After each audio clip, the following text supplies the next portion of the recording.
Ziba.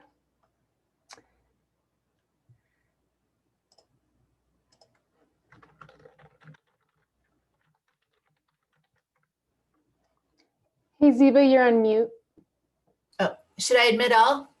I just wanted to let you know one thing. It looks like as people join, you have to reset the chat, because when John and Cindy joined, I was able to chat them. Oh, okay.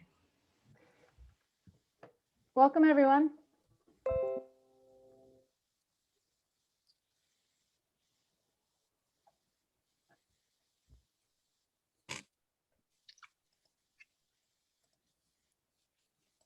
Hello, everybody.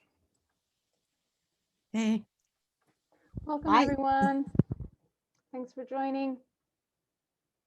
There's a whole bunch of people signed up this evening, which we're excited to see. So thank you all so much for joining, and we'll just let everyone come on in. Annie, did you make us host? Co-host? Yes, you should be co-host. Okay. If you're not, let me know. When I do the IRAG update, can I share screen? We're keeping the announcements short, but certainly if it's a few slides. Thank you, Martha. It's 2 minutes. Great. Annie, can you make me a host also?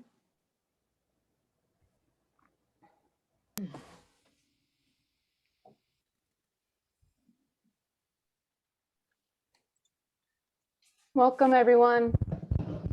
You're doing well tonight. We're just gonna continue to let people kind of file in, and we'll start in about a minute. Also, just a little housekeeping. We have disabled the chat. We had some issues recently, and we want to make sure those don't happen again. For now, at least, you can chat to us, but not to each other.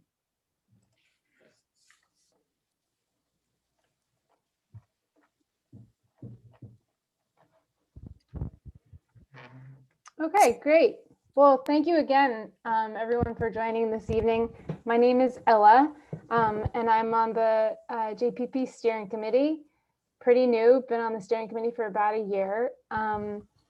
Welcome again, and thank you for joining on this historic and celebratory day, of a day that we can celebrate being Bostonian with our first female and first Black mayor. So yay. For a little bit of background, probably many of you are very familiar with JPP or JP Progressives, but for those of you who need a refresher or might be joining us at our monthly meeting for the first time, since 2009, JPP has been working to build a progressive voice in our community and organize for change in Boston, Massachusetts, and nationwide. We hold candidate forums, which we'll have a slew of soon, and organize to support progressive candidates, and in the last few years have had a major role in electing many of our great representatives, including those that will be graced with this evening. We also work for progressive candidates for other national office, including Senate, through campaigning targeted districts and hosting phone banking, text banking, and postcard making parties, which maybe some of you have hosted or attended.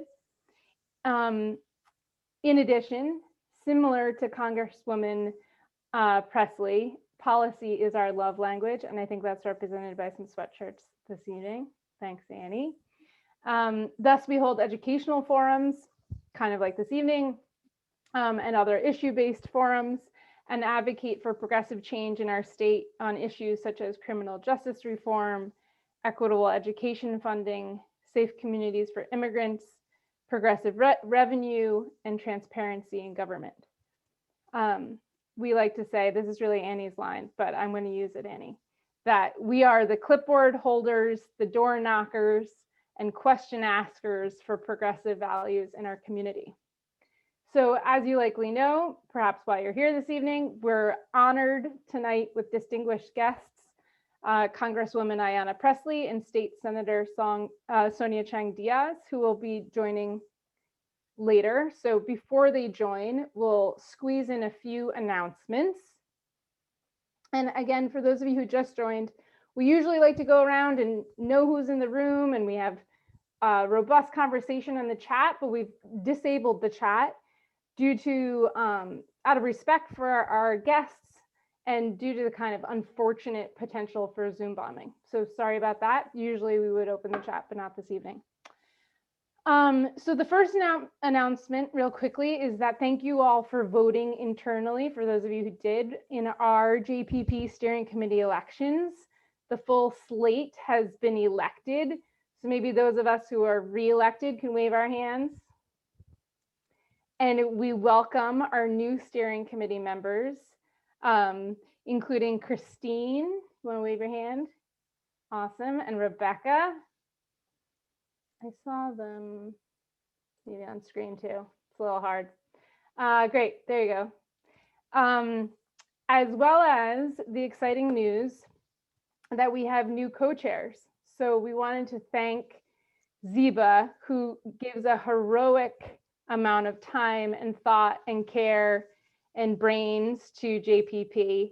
And she has stepped down as a co-chair to take the reins of activist afternoons and other volunteer recruitment and really annoying data management. And we have re-elected Ed and Annie, and our new co-chair, tri-chair, Krista. You want to raise? Yeah. Hi, Krista. Great. Okay. And so in terms of other quick announcements, before we hear the presentation and have our Q&A, Enid, do you have any announcements that you wanted to share? We can pass it to you. No, I wasn't prepared to give any announcements. I'll think maybe at the end I was going to just do a very quick thing about where we're at with the fair share amendment. Should I do that now? Sure. Sorry to put you on the spot. Sorry, I didn't. Hi, I'm Enid Eckstein, and part of JPP's work is to be part of Raise Up Massachusetts. And the big activity for Raise Up is fighting for progressive revenue. And part of that is. Oops, you just went on mute, Enid. Part of the activity is to ensure that in 2022, we have the opportunity to do what 72% of Massachusetts voters have said in a poll, which is they wanted to tax people who make over $1 million at a higher rate to ensure that there's fairness in terms of our tax structure. So in 2022, there'll be a fair share amendment on the ballot. And over the next couple of months, we're going to be organizing to get ready to do that. So we'll be doing a pop-ed training in the spring, and we'll also be doing a lot of work in terms of building our infrastructure to do that and pushing for a constitutional convention to take place now. We don't have to do signature collection, but we have to have a second vote of the Constitutional Convention to ensure that it's on the ballot. So stay tuned. Massachusetts can make history by actually creating a fairer tax structure next year. Thank you. Great. Thanks, Enid. Okay, Martha, you want to give an update from the Immigrant Rights Committee?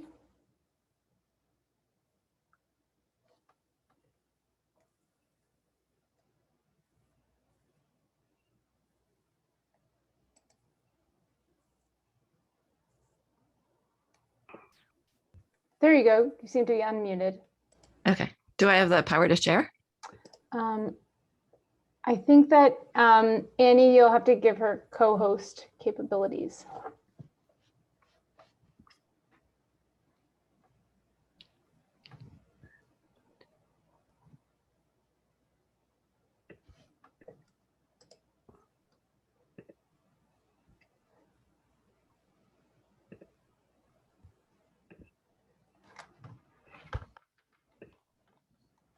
Is that happening now? It was for a moment and then it disappeared. Okay. You should Maybe have I it now. can't. Okay, let me try it one more time. So I wanted to represent what's going on with the Immigrant Rights Action Group, and I'm speaking for Cindy Lou and a number of other folks who've been putting a lot of energy into our activities. And you might have seen in the JP Progressives Blast every week that we've got a little IRAG corner with updates on ways you can weigh in and volunteer. And we are going to be kind of building on the momentum that we had in February, when we had two speakers, Dalida Rocha from Driving Families Forward Coalition and Trisha Farley-Bouvier from the western part of the state, one of the state reps who's been a champion for the Work and Family Mobility Act. So that act would allow for any eligible qualified adult to get a driver's license regardless of immigration status. And it has right now 94 co-sponsors. We're trying to get to 100. So this Sunday, if you can join Activist Afternoons, we'll be pulling lists in some key districts and trying to get a few more reps on board with that. And the other thing that's pretty exciting is that we are spreading the word about choosing the standard driver's license over the real ID. So we can both like protect people's individual privacy and be in solidarity with folks who are maybe out of compliance or undocumented, who will, we hope, have to get the standard ID, have that choice. And if your license is up this year, you can kind of make that choice, standard license. And so let me see if I can share to just tell you a little bit about a concert that we're planning. So just for a visual, I wanted to have you see our banner so you can recognize that. And there was Trisha and Dalida. And so we're planning a concert to raise awareness for folks about the importance of driver's licenses. And Soli Canto will be performing. They've committed. Cozy Sheridan has great songs about driving, both in Massachusetts and in general. Greg Greenway, his website says his dreams were fulfilled when driving in Massachusetts was played on Car Talk. So, and if you have a chance, I can put this in the chat too. You can kind of weigh in on the concert title, and I have a couple dates and would love input. So that is the update from IRAG. Sorry about the share issues. No problem. Thank you. And just as a reminder, we have turned off the chat for this part of the evening, but we can find a way to share it later. I just wanted to pause things. Should we turn it over at this point and hold the rest of the announcements till later? Okay, I'll turn it over to you, Annie, and we'll go back to the rest of the announcements later in the evening. Thank you.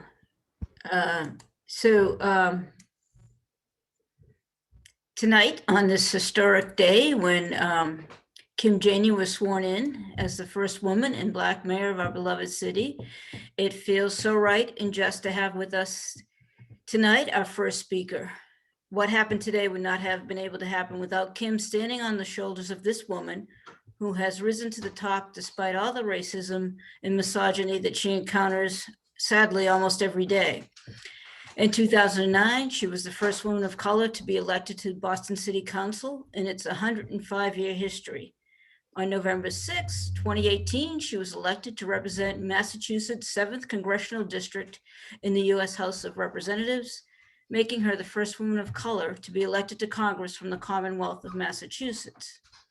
It is my honor and privilege to welcome Congresswoman Ayanna Pressley. Well, hello, everyone. You can unmute at the end so we can all, hear each other. But it is wonderful to sit at this virtual table with all of you, to be in community with you, especially on this historic day. Annie, thank you for that very warm introduction, and thank you for your swag.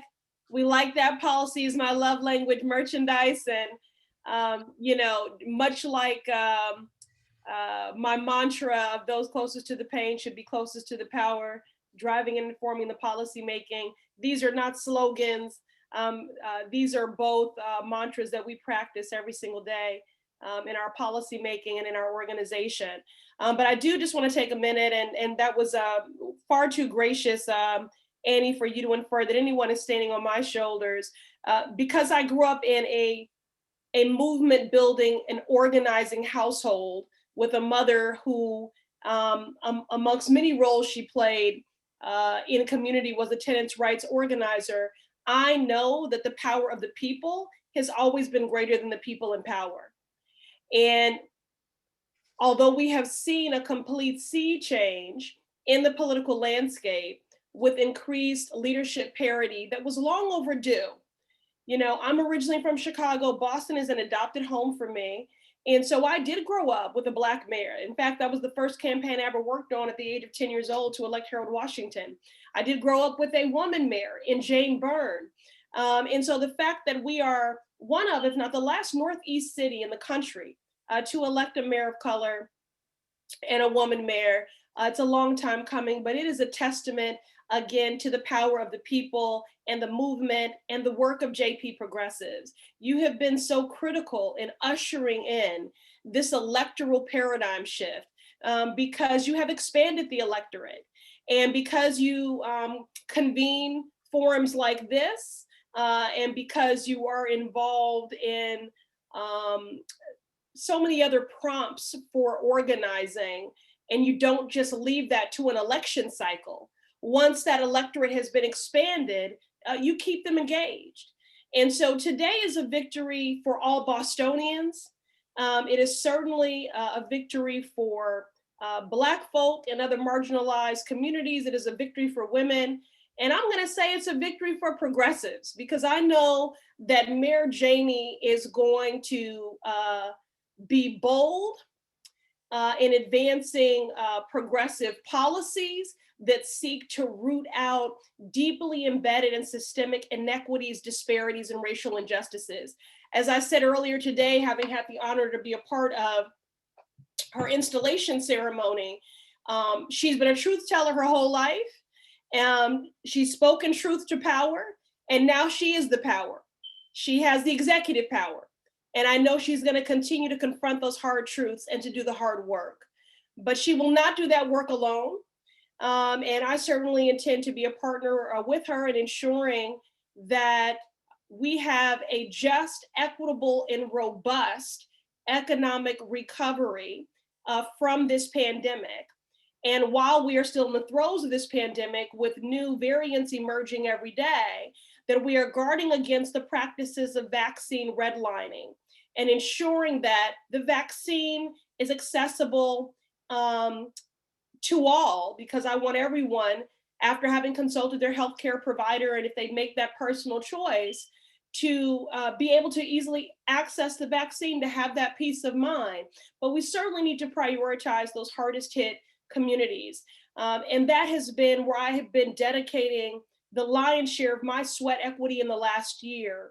You know, as the only person of color in this delegation, and as someone who led on public health issues in my 8-year tenure on the council, certainly in following the science and the data, I knew, as did you, that historically marginalized, oppressed communities who bear the brunt of systemic and structural racism, those comorbidities of structural racism, unequal access to healthcare, transportation deserts, food apartheid systems, you know, poor quality, overcrowded housing, dominating our essential workforces, not working at a living wage, not having paid leave. These are things we've been banging the drum about forever, right? So we knew that those communities would be hardest hit, although the pandemic has not discriminated, and the hurt has been felt by everyone. Some communities have disproportionately bore the brunt of that hurt,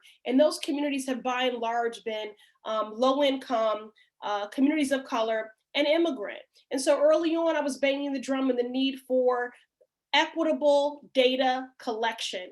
I introduced a bill with Senator Warren. Tenets of that were included in the CARES Act. Prior to the introduction of our bill, the CDC was only collecting age and gender, not racial demographic data. And so I'm not for data mining for the sake of data mining. I want us to collect, disaggregate, and publicly report that data in real time to marshal and inform where resources go. Because unfortunately, the federal funding formula is one that is antiquated. And particularly when you're talking about the CARES Act, was distributing relief based on population size and not hardest hit communities. So this data is so important. So the Equitable Data Collection Act, introduced by myself and Senator Warren, again, tenets of that were integrated into previous relief packages, and that data, it is mandated that it is corrected, that it is collected, and it has been critical in ensuring an equitable public health response. Similarly, and more recently, once we knew a vaccine was close to being developed, I began banging the drum and the need for us to collect racial demographic data of vaccine recipients, anonymized.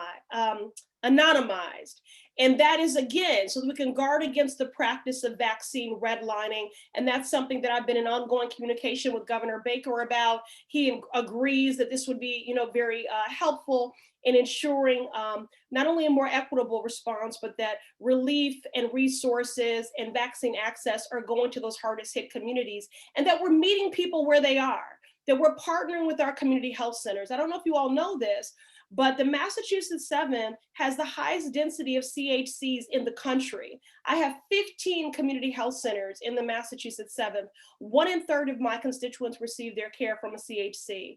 In this American Rescue Plan, I fought along with my colleagues, and we were able to secure $7.6 billion in this plan for our CHCs. They're not only critical in combating health disparities that made those communities more vulnerable to COVID, but they've been incredible partners in ensuring that the vaccine is being equitably accessed, and that we're having an equitable public health response. I don't want to get into the American Rescue Plan because I wasn't asked to come here and talk about that, but I'm happy to come back some other time and talk about what is in the ARP. We've been doing webinars and sort of miniature town halls throughout the 7th, but I do want you to know what I'm going to continue to fight for. Bearing in mind that this is the first relief package that makes bold strides and are getting closer to meeting the scale and scope of the crisis. But there are still ways with which it falls short. And for me, not only am I frustrated by the fact that the funding formula is based upon community development block grants, HUD entitlement formulas, which means that our hardest hit communities that have populations of less than 50,000 are not getting what they need. But we were able to get $4.6 billion for the Commonwealth.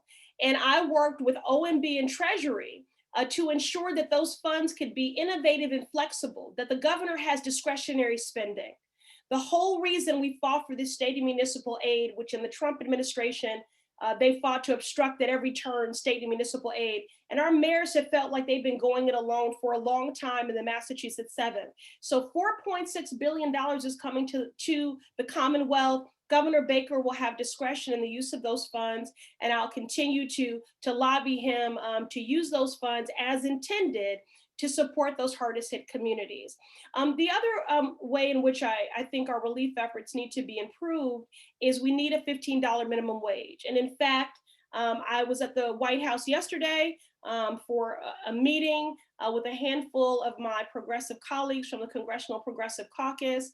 I've been in ongoing communication with this administration about everything from sub-cabinet appointees to cabinet appointees to policy priorities. And I want you to know the things that I was fighting for in that meeting. A $15 minimum wage. We know that that will lift the wages of 32 million workers, bring 1 million families out of poverty.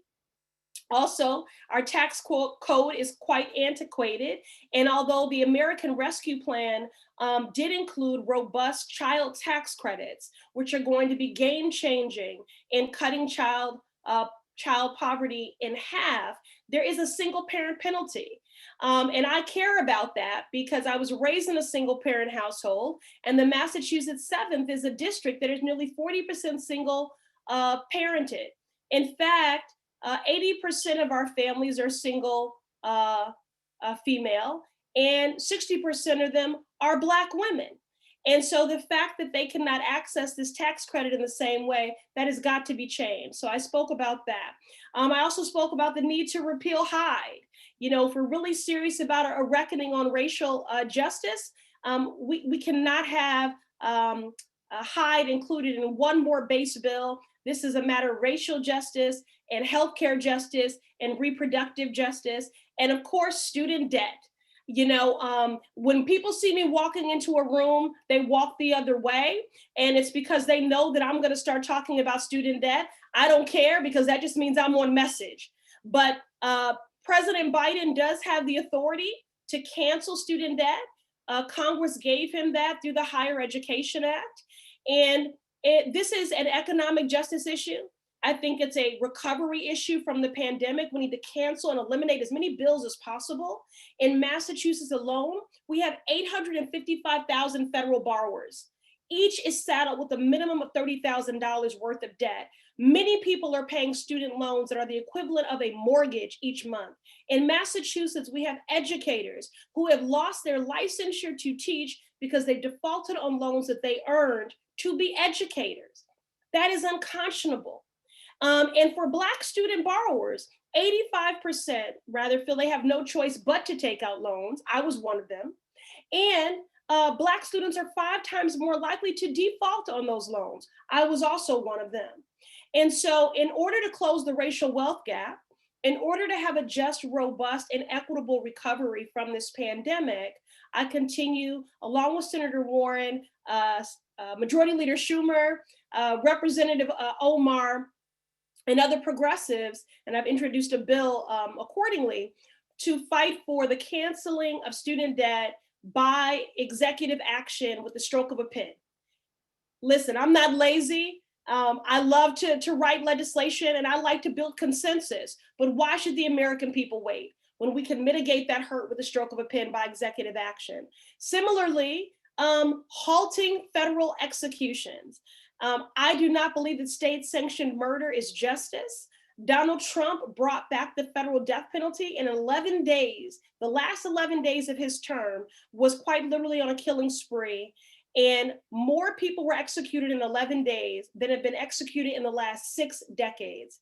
So I have introduced a bill with Senator Durbin of Illinois, who chairs the Judiciary Committee, to abolish the federal death penalty. We want that codified in law to prevent any future president from reinstating it. But in the here and now, by executive action, President Biden does have the authority to halt federal executions. I'm also advocating for commuting sentences, for clemency. Now in Massachusetts, we don't have a death penalty, but we have life without parole, which from my viewpoint might as well be the death penalty. I continue to fight for $2,000 reoccurring survival checks for the duration of this crisis. There's been a one-time payment of $1,200, one of $600, and now one of $1,400 in the ARP, which is only there because progressives fought for it.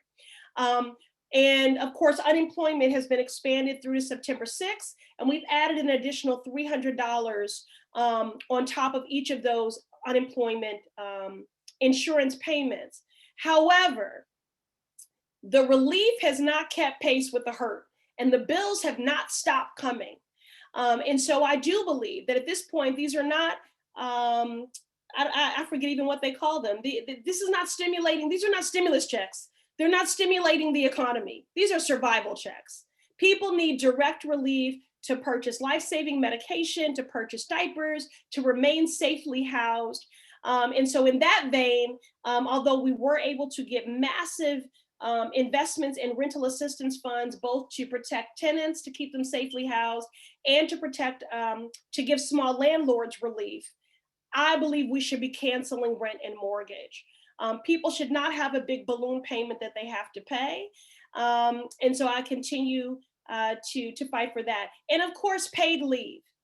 You know, the fact that I have essential workers calling me at all hours of the night saying, I don't feel well, there's no one to care for my child.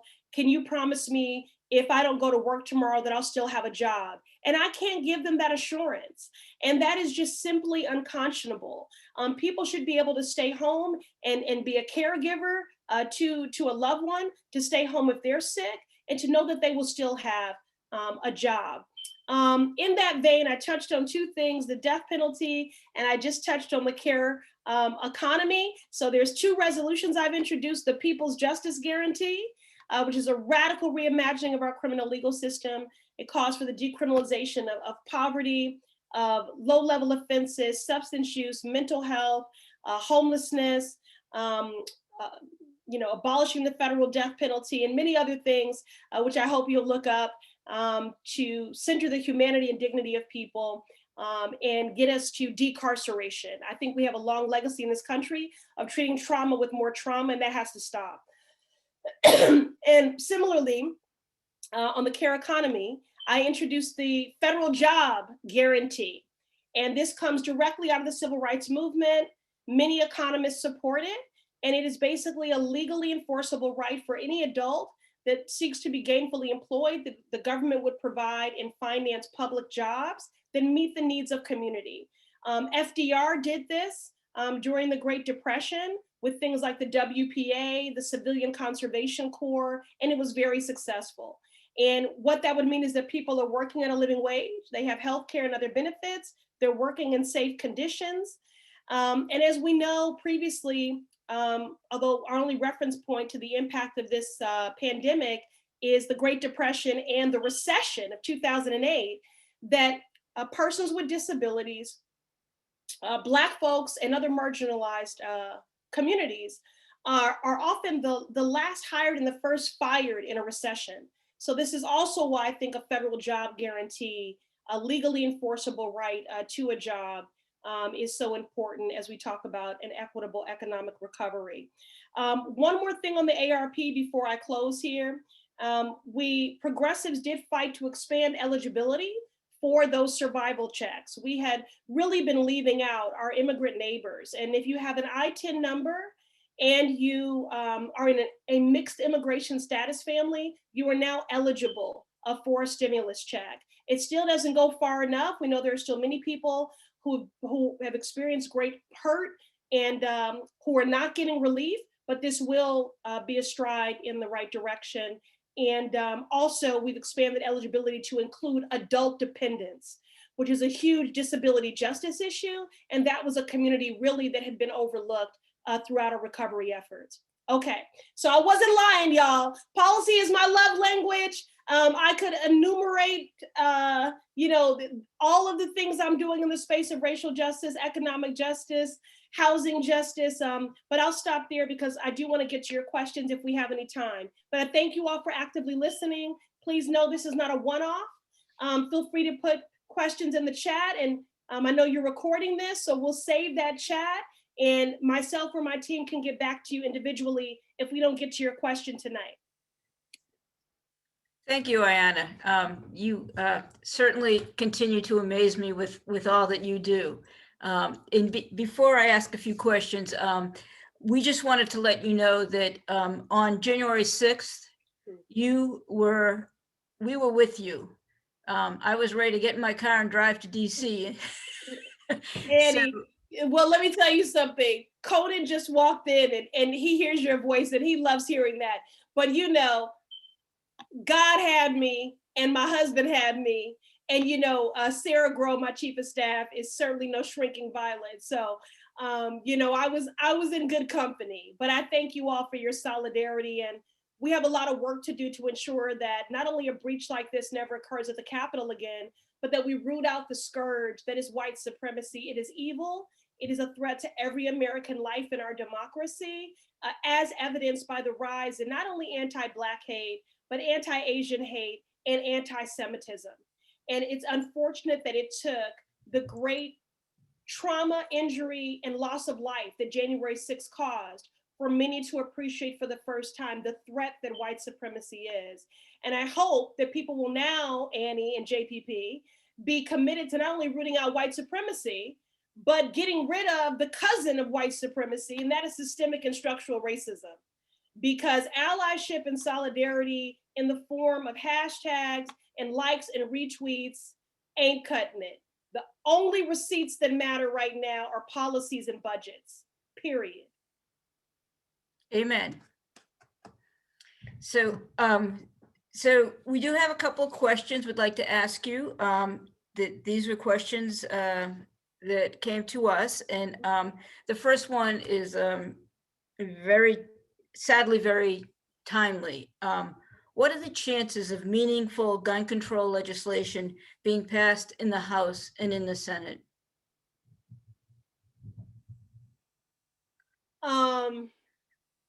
Yeah, I mean, I think, you know, when you say that, Annie, I just immediately hear Ted Cruz in my head talking about the political theater of the Democrats.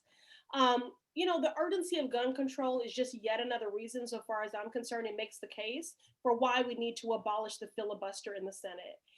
It continues to be an obstruction to justice, to progress, and quite literally preservation of life. And Republicans have really made it perfectly clear that any additional gun control is a non-starter.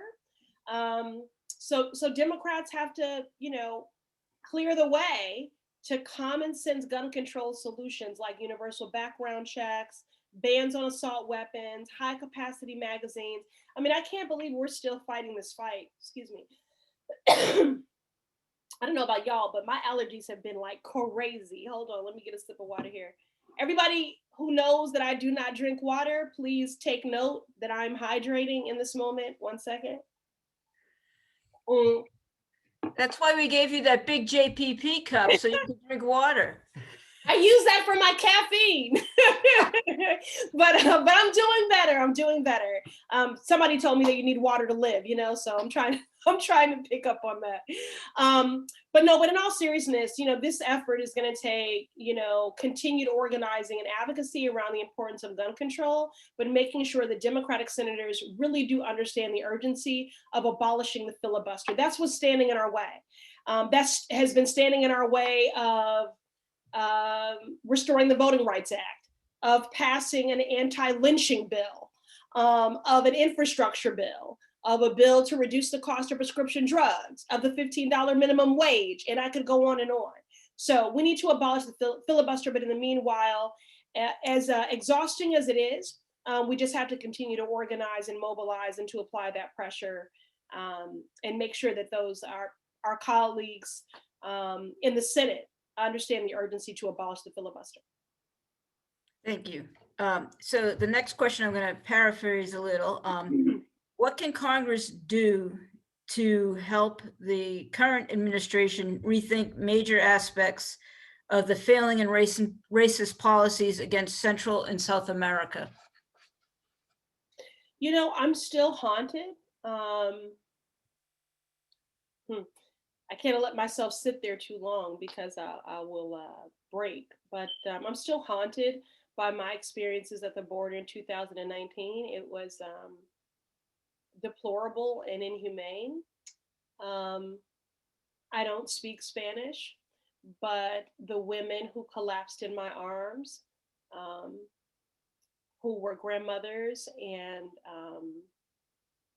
mothers and daughters and sisters and aunts, I did not need to speak Spanish to understand their pleas, and that many of them were traumatized and aching to know where their children were. So the first priority has to be providing housing and care for the migrants who are arriving at our southern border, many of whom are unaccompanied children.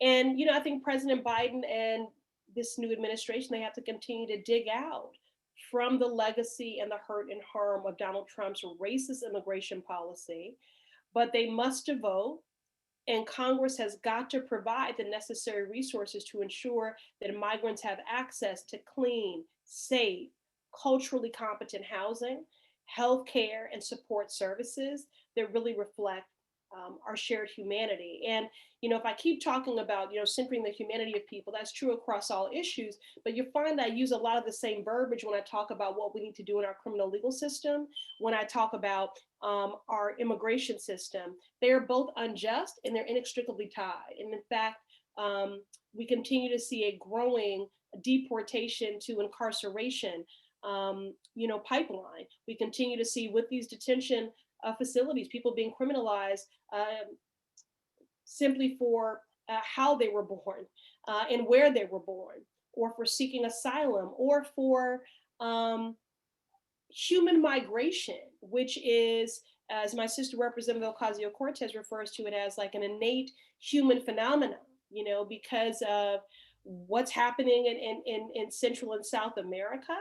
You know, increasing violence, deteriorating conditions, lack of opportunity, the climate crisis, which has created weather refugees, if you will. So we have to continue to press President Biden and this administration to engage with leaders in Central and South America and offer the aid necessary to ensure just basic human rights like safety, food, and housing. Thank you. And one last question. What can we do as JP Progressives to be more helpful to you to help getting all your policies and legislation passed? I never know how to answer that question with y'all. Y'all already do everything. You're active in community, you expend the sweat equity, you participate in every election, you have a digital footprint and presence. You guys do it all. The case that I continue to make, because I was deeply disturbed by some of the narrative that was emerging after we lost some seats in the House, sort of vilifying progressives and the progressive message, when in fact, our policies are popular policies. $15 minimum wage, paid leave, Green New Deal, canceling student debt, stopping police brutality, dismantling mass incarceration. The most marginalized met the moment and made it possible for democracy to breathe another day. And most of those were issues-based progressive activists. And so what I continue to remind this administration, and what I need your help with, is that they have a decisive mandate from the people to advance bold, robust, progressive policies that are responsive to the needs of that movement that elected them. And so that's what you can help me to do, just to continue to make the case that they need us. Thank you. And we are very, grateful for you giving us this time with you. We miss seeing you in person. And we look forward to, watching what you're doing and trying to support you and seeking justice with you. So thank you for joining us today. Thank you all. Thank you all. Appreciate you, JPP. Thank you for laboring in love. Thanks for your sweat equity. Thanks for everything you have done and will do. Grateful for your partnership. And I hope everyone in your family is safe and healthy and remains as such. Okay? Be well. Bye-bye.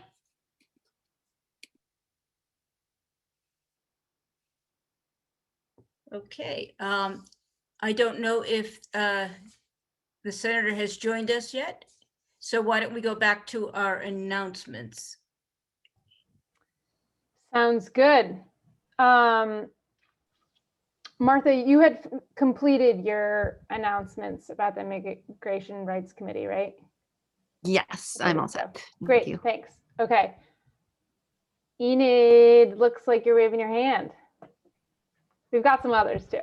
Yeah, I totally forgot because I wasn't expecting to get the report in the beginning, to tell people that we just won emergency paid sick time in the state legislature, which is really a big victory. Assuming the governor signs it, we have won 5 days of emergency paid sick time, which sort of goes parallel to what the federal government, is now recommending in terms of, quarantine time. So big victory. It covers everybody who didn't have any paid sick time. So it's estimated could be as much as 1 million workers. It's capped at $850 a week, but it's a big victory. And hopefully the governor signs it in the next couple of days. So thank you for your advocacy on it. A lot of people sent letters, a lot of people did texting. So just wanted to make sure that people knew that. Thank you. Great, thanks. Okay, next is you, Ziba, on Activist Afternoons. Ziba, I believe that we also have Nika with us. If Nika's with us, we just want to welcome her.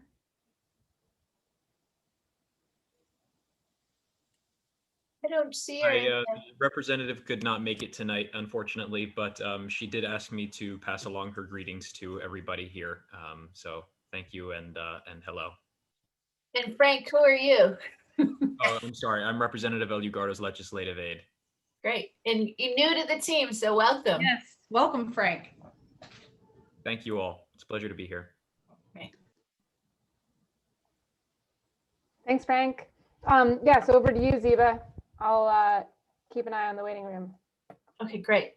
So I'm just going to give a quick update on activist afternoons. Many of you know, many of you have participated in the last year plus with our activist afternoons. So every Sunday, now at 4 p.m. to give a little bit more time for outdoor activities, we meet online for now. Hopefully soon in the future, we're thinking about a outdoor activist afternoon in the summer, under a tent, of course, or something. But we meet and activate. And so what does that mean? We do phone banking, text banking. We're looking at other options down the line, including letter writing, postcards, et cetera, around progressive issues. Here in Massachusetts right now, in the past, we've also done sister districts in other states. So we did a lot of work on Georgia and other campaigns. We're working on our agenda for the year, and we are trying to have those reflect the priorities that you all voted on in the priority survey. Number 1 is housing. Number 2 is police reform or criminal legal reform. Number 3 is climate and education, sort of right next to each other, and voter rights. And then we've got a whole bunch of others, immigrant rights, Medicare for all, that are sort of all equal at that next level. And what does this mean? So every Sunday we come together, we train you on text banking or phone banking. We try to have both options.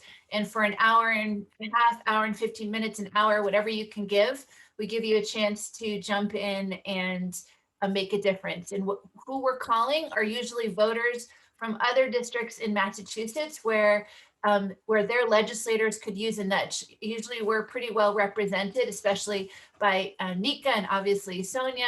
And so we're nudging voters in other districts so that we can move the legislature on key issues. Right now we are focused, this coming weekend, we're doing an action on the Driving Families Forward bill, so the driver's license bill for anyone regardless of their immigration status. That's a really important one that we've been working 20 years to get passed, and we think it can go this year. So help us on that.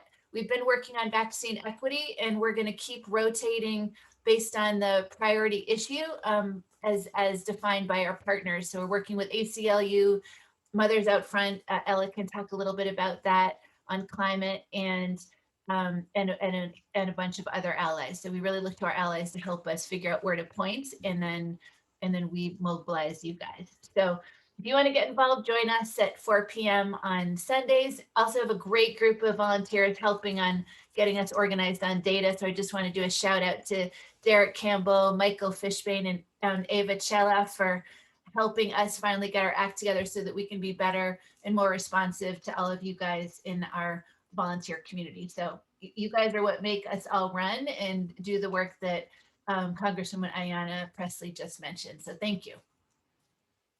Back to you, Annie, I think. So yes, I'm reporting on the Elections Committee, and as you know, this is going to be an exciting year for the city of Boston. The municipal elections will take place, so we will be. Just let me explain the process that JPP goes through. The steering committee meets with candidates that are running for office if they're willing to meet with us. And we have an informal coffee, which is not so informal because we do ask some pretty hard questions. And then we have a questionnaire that we have put together with other members, chapter members of Progressive Mass that are in the city of Boston. That questionnaire is going to be going out next week. And this week, maybe the week after next, I don't know. Zeba's making. It's out. Oh, it went out. It went out. Yay. Great. So then we'll have a forum. Our first forum is tentatively scheduled for District 6 for April 28th with Tanisha Sullivan, who is the president of the Boston chapter of NAACP, will be the moderator. And so we're looking forward to that forum. We hope to have a forum for at-large in May, and then for mayoral in June. So after the steering committee has that informal conversation and the questionnaire goes out and we get it back, we hold the forums.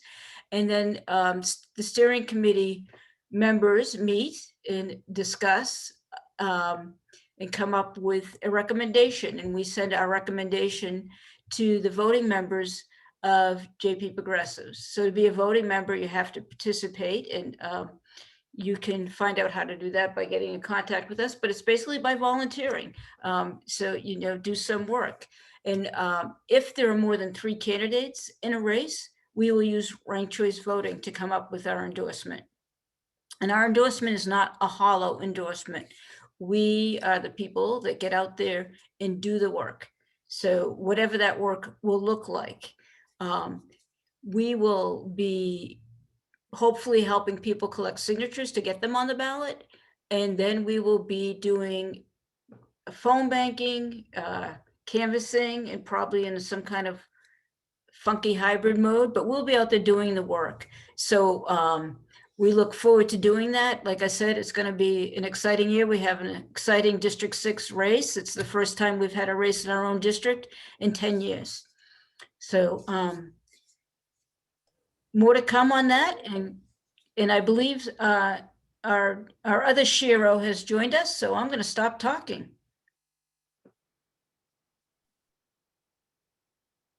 I think that's a mic hand to me, right? Yeah, no, I was on mute. I'm supposed to introduce you as always, because it's a year in and we're still doing unmuting.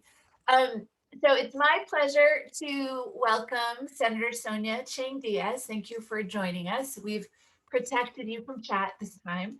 And I'll give, for those, I'm sure everybody knows our senator, but I'm just going to give a few words of background just to, in case there's any, I think we do actually have some new folks in the neighborhood. So Sonia is the first Latina elected to the Massachusetts State Senate in 2008, I think it was. You're on your 7th term, I think it is. And she represents the 2nd Suffolk district, which is most or parts of Boston, neighborhoods of Dorchester, Jamaica Plain, Hyde Park, Mattapan, Mission Hill, Rosendale, Roxbury, and the South End. We just had Congresswoman Ayanna Pressley, Sonia, and like her, your love language is policy. And so we always like getting the full scoop on the legislature from you, because we know you'll bring the details. And Sonia is a leading proponent of equitable, high-quality education.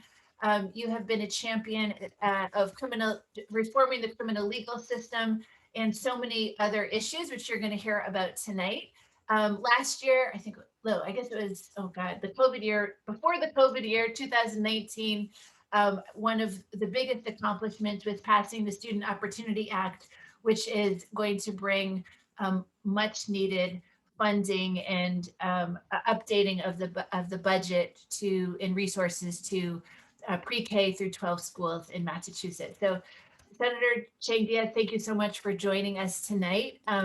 We are going to have you start by just giving us an overview of your biggest achievements and lessons learned in the last legislative cycle and your goals for this cycle. Okay. Thanks, Eva. And thanks, Annie, and thanks all of JPP for having me back. I, please know, you sort of referenced last time the chat situation, the Zoom bomber last time, but please no worries. Like this is a forum I really look forward to coming back to, and you do the best you can to keep the conversation civil but real. But we all have to be responsible for our own conduct in the civil square, in the civic square. So please don't feel an over need to protect panelists like me in situations like this. So I'm going to give super duper speed tour through legislative priorities and bill. We just last month got through bill filing.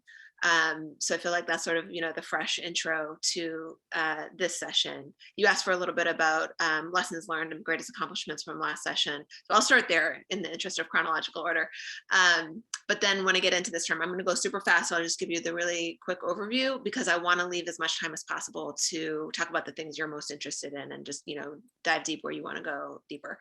I also want to introduce, many of you know her already, but for those of you who don't, Lena Shapiro, who is on the Zoom tonight, she's giving a wave, who's the JP liaison for our office. So to know her is to love her. You'll see her face in other Zooms and just pepper her with questions as they come up, even if I'm not around. So last session, Ziba sort of gave the big two that were my most proud achievements. And I hope that our most proud achievements for many of the people on this Zoom, because so many of you really put your shoulder to the wheel for both the Student Opportunity Act, which was finally signed into law in 2019, right here in our home backyard at English High School. And then most recently, the police reform bill that we finally got back to the governor's desk for a second time at the very end of the calendar year and signed into law just before the turn of the page to the new legislative session. So those were, gargantuan works over 5 years and 8 or 9 months, respectively. I think I won't belabor those, but if you want to talk more about those, I love talking about those. I think that they are really beautiful and important case studies for what is possible in the progressive movement when we are guided by data, when we fight hard for our values, and when we do good coalition building, and we don't negotiate against ourselves by believing things are politically impossible, from the get-go. And we ask big and we aim big. For the coming session, there's a ton of work still to do. Most immediately, we're still in pandemic time, and there is the lion's share of my focus right now is still going to trying to get good policy and good executive action on pandemic response and vaccine rollout, most particularly where vaccine equity is concerned. So myself and Liz Miranda and some of our colleagues from outside of Boston together filed a Vaccine Equity Act. We've gotten some movement on some of the funding pieces of that from the governor, but a lot of inaction on 4 or 5 of the other pieces of the bill that are really important. Also, in what I sort of put under the banner of pandemic response are a guaranteed paid sick leave bill that I co-sponsored last session, and again this session, filed by Senator Lewis and supported by the Raise Up Coalition. Happy to report that has now been passed by the House and the Senate. We're going to take a final vote on it tomorrow in the Senate and expected to get it to the governor's desk. And then another bill that I'm a co-sponsor of, filed by one of my colleagues, Senator Crichton, the Work and Family Mobility Act. Many of you are familiar with this. This is driver's licenses for undocumented Bay Staters, many of whom have been on the front lines during the pandemic and continue to be on the front lines, even while not yet or just now coming into eligibility for vaccines. We want to make sure that they don't have to choose between safe and reliable transportation to work and getting a greater exposure to COVID. Going beyond the sort of the envelope of pandemic specific things, housing continues to be a huge priority for you and for me. I'm signing on to several other housing bills, but I've also filed a fair housing bill that would prevent zoning and planning boards across the state from blocking affordable housing development simply because members of those boards don't want low-income residents to move into that town. That still happens in Massachusetts, like openly and explicitly. So making sure that we're sharing the responsibility for affordable housing, hosting and development across the Commonwealth. Under the banner of fair economy, still pushing my corporate tax loophole closure legislation. That one I love to geek out on. So if you want, let me know and we'll go deeper on that one. Continuing on the work of criminal justice reform and policing reform. As many of you know, we did not get qualified immunity. We got a little version, a very little version of it done in the police reform bill, but there's the full version that I want to still come back for and fight for. So I filed that at the outset of this session, and I'm still pushing for the Justice Reinvestment Act. We got a sort of starter set of money, that's Justice Reinvestment money, $15 million, so not nothing, in the FY21 budget. But I want to make sure that we have the funding transparency and mechanisms in place to make sure that we're grabbing the money from the reduction of incarceration levels and actually reinvesting that money and not just sort of grabbing money from anywhere. In education, continuing to watchdog the implementation of the Student Opportunity Act is, we're starting to get into budget season right now, and that is probably my #1 job, is making sure that we get back on track for implementation, which we had paused for a year during this current budget year because of the pandemic. So that is going to continue to be a big push, and I hope you will stick with me in it. And then continuing to sort of expand our definition of public education into the earlier grades and recognize preschool as part of the public good of public education and part of the core infrastructure for how we deliver education, and making sure that we have universal access to high quality preschool education in Massachusetts. Voting rights is something that I hear a lot about from the district. I care deeply about, sort of came into my activism work as an organizer around voting rights. So I've filed an omnibus election reform bill that includes making permanent many of the things that we have proven during pandemic times, such as mail-in voting and early voting in state elections, as well as presidentials. But also taking that further and looking at what we can do to make voting more accessible and likely for incarcerated Bay Staters, for young people, and for transit-dependent folks. I'm gonna lay it down there and stop giving you just the list, and see what you guys are most interested in talking about, whether it's on that list or things that weren't on that list. Great, thank you. We collected questions in advance, so I'm gonna go deeper on a few. We do have one sort of general one to start with, which is, you filed a lot of bills, which is so, which I don't know. I have 60. I don't know what the number is, but which are your top ones? And I guess which do you think you have the greatest the best chance at getting through? This question is always a hard question because it's like asking which is your favorite child. You love them all. So, and some of the things that are my biggest priorities won't necessarily be legislation, right? I mean, I'm a legislator, right? That's the sort of most obvious part of my job, the most literal part of my job. But again, for example, pushing for implementation of the Student Opportunity Act is going to continue to be very high on my list, even though it's not getting a new thing into the law. So I'll say that as one of the answers to this question. And similarly, watchdogging the implementation of the police reform bill, right? There's a lot of things that need to happen right over the next year in terms of standing up the Police Officer Standards and Training Agency. There's, the Commission on Qualified Immunity that will sort of intersect with the bill that I filed. And then pandemic response is going to continue to be, whether it's through legislation, through budget, or through pushing the executive branch. That's the first most obvious thing, right? It's time sensitive. It's life and death for many people, and even for people for whom it's not life and death. It's potentially sort of life trajectory altering health and economic impacts, even if it's not a matter of binary life and death. So that is going to take a lot of shapes. And I'll be honest with you, some of them are visible to me, like vaccine equity, and some of them are not yet, I don't know exactly what form they're going to take for, as we get further into economic recovery from the pandemic. And that brings me to my last sort of category of answer that I'll give, which is, aside from police reform and education justice, just the next chapter of racial justice work, right? Like police reform was not a one and done. Racial justice work is not a one and done endeavor. And even though I'm very proud of the things that we got done in the police reform bill, I have no illusions that that's going to sort of, make everything right in America or even in the Bay State with respect to racial justice.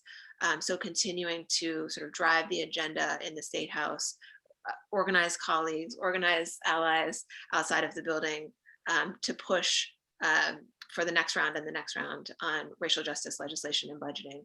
I think that, again, in addition to the education funding work, that economic empowerment manifestations will probably be the next big category that we need to tackle under the banner of racial justice. But I'm also doing a lot of sort of input collecting about that. So really interested to hear weigh in from folks here. Can you say a little bit more about what you mean by manifestations? So, you know, there's lots of different levers that we could pull to we're not going to get all the way there in one legislative session on economic equity. But for example, I'll just give you a for example, in the recreational adult use cannabis sector, right, which is one of the committees that I chair, huge opportunities there for us to push the envelope on social equity and racial justice.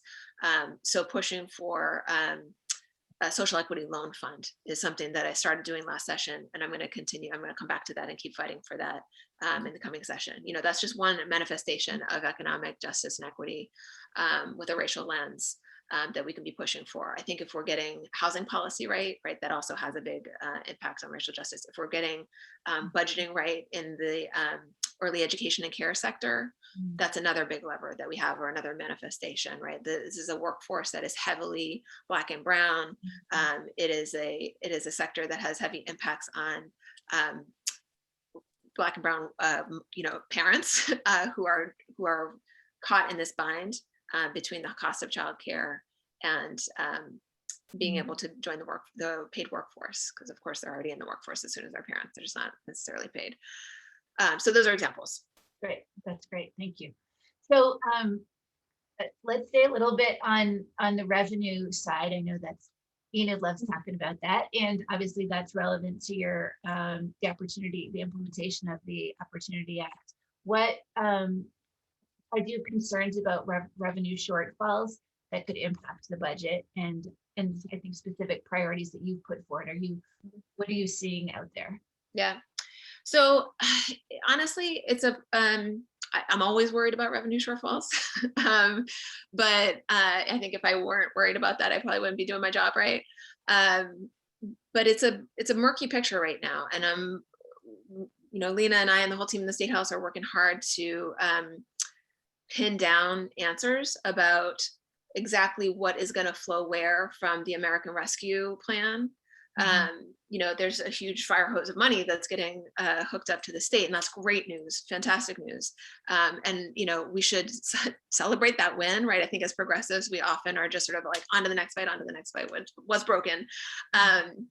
But that, you know, I look at the things that are coming into our state and to other people's states. I think about, you know, the expansion of the child tax credit. Like, I am just unendingly grateful to every person who spent time on a phone bank, on an auto dialer to win those last 2 Senate seats. You know, I see the return on those hours of investment.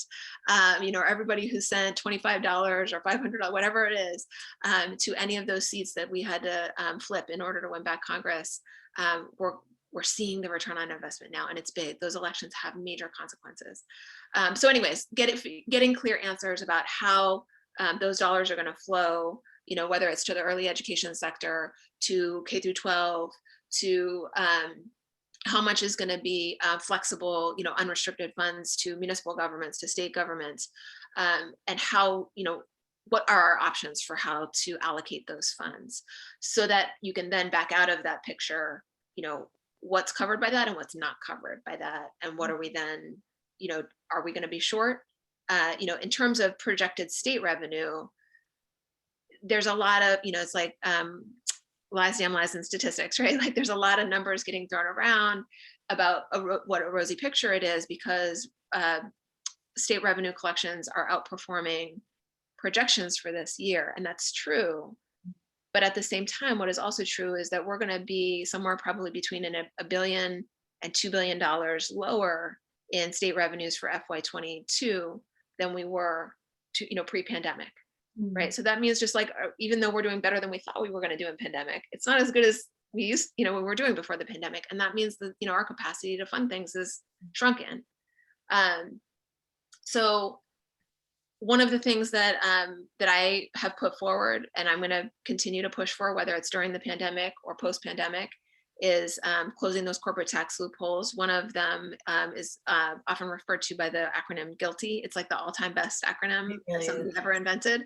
It's global, intangible, low tax. I don't know exactly. I forget what the letters stand for, but it's about sort of reclaiming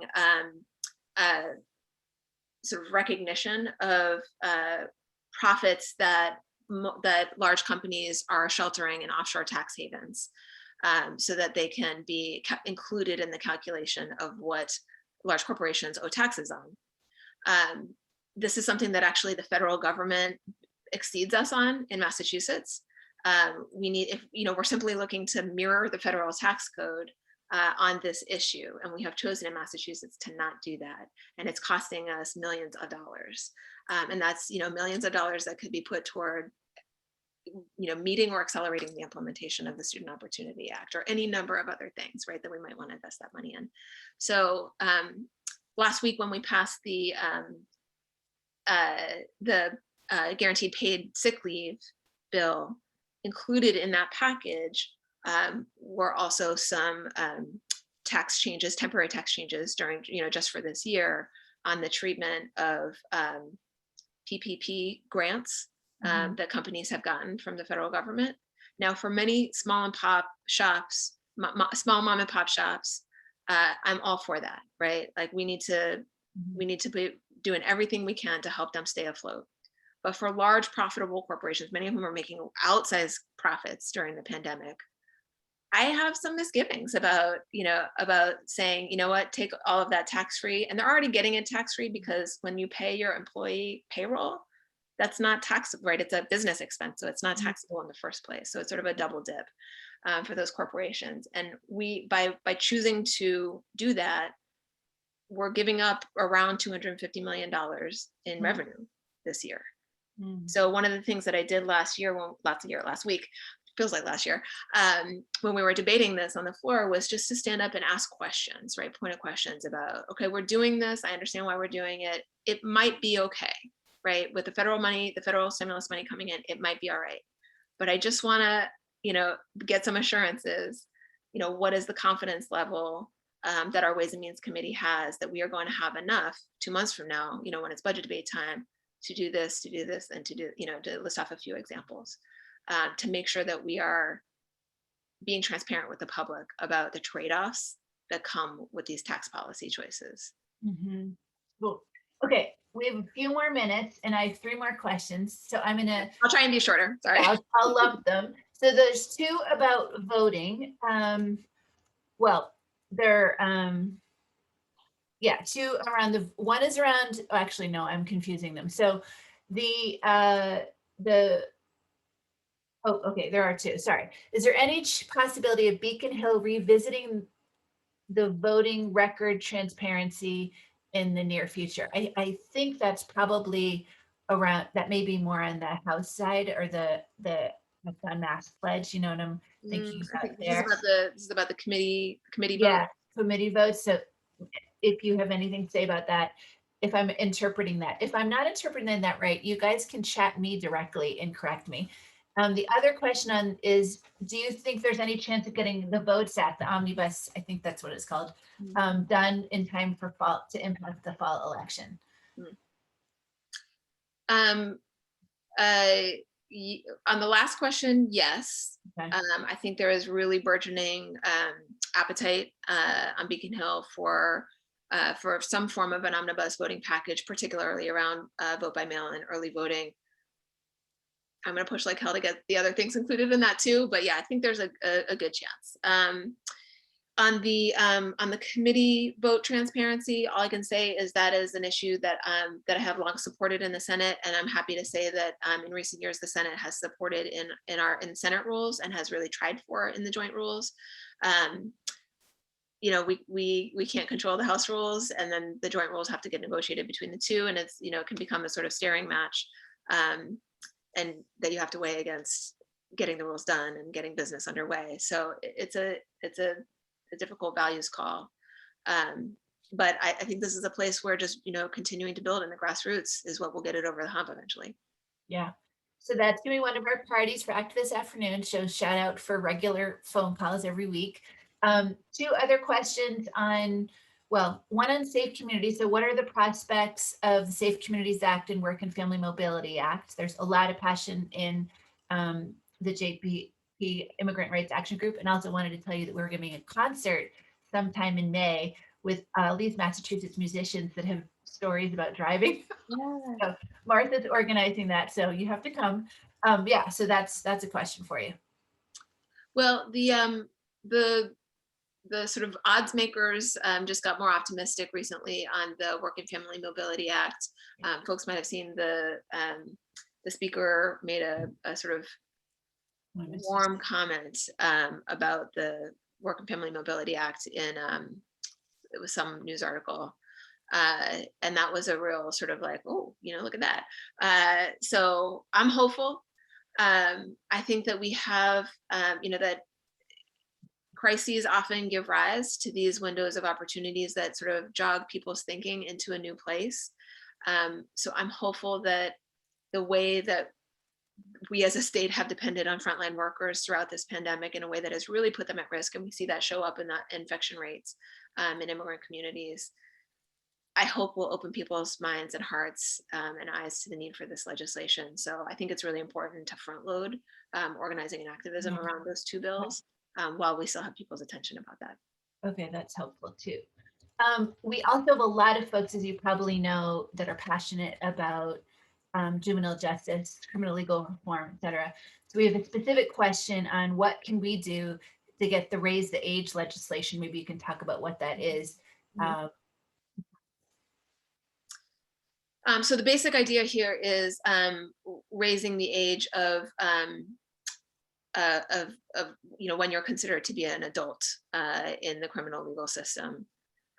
In many other countries around the world, that age does not kick in until the early 20s, or in some cases it's not just sort of binary, like one day you're this, and the next day you're a child and here you're an adult, and there's sort of more gradations. What can we do to get it passed was the question. Yeah. Keep doing what you're doing. I mean, you guys know, you know the recipe.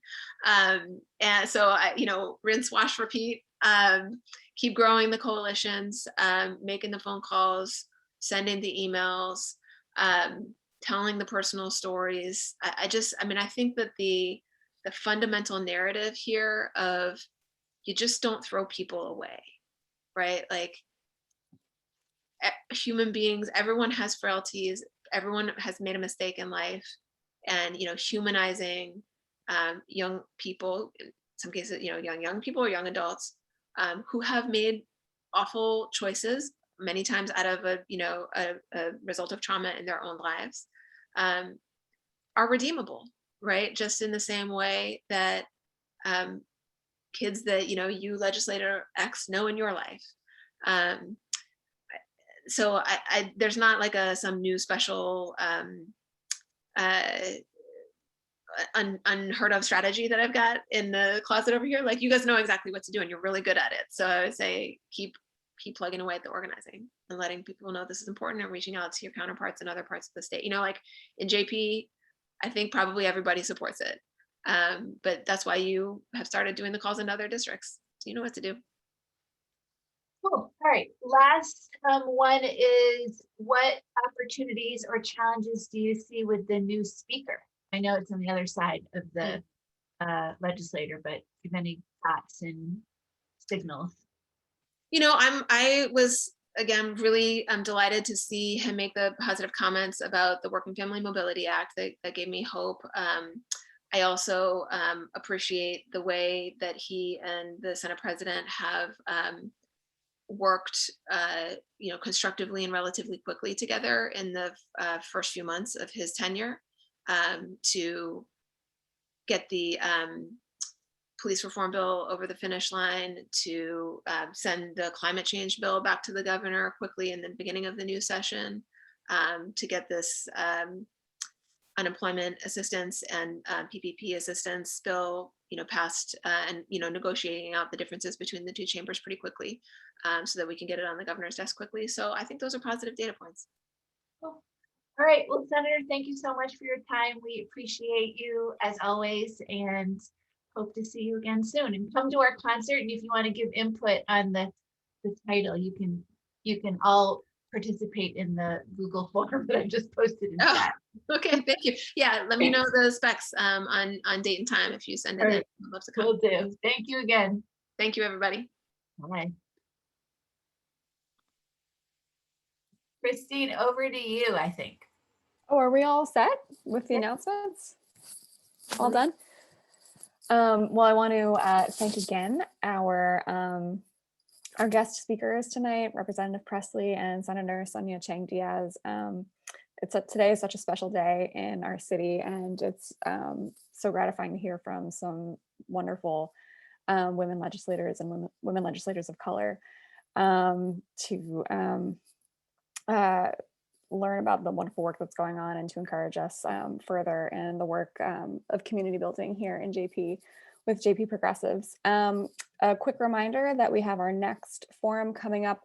Annie, you said it was April 28th, but it'll be our District 6 City Council candidate forum. So please stay tuned for that. Thank you all so much again for joining us tonight. If any questions, please reach out to us at moreinfo@jpprogressives.com.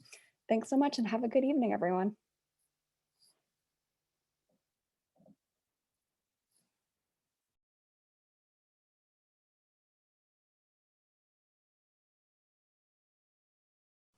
Thanks, Frank. Have a good night. You too.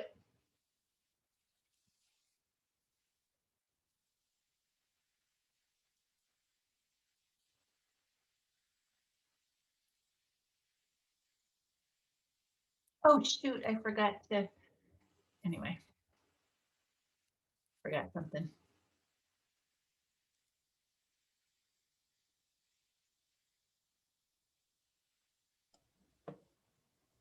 Ziba, you want me to stop the recording? Yeah, let's do that.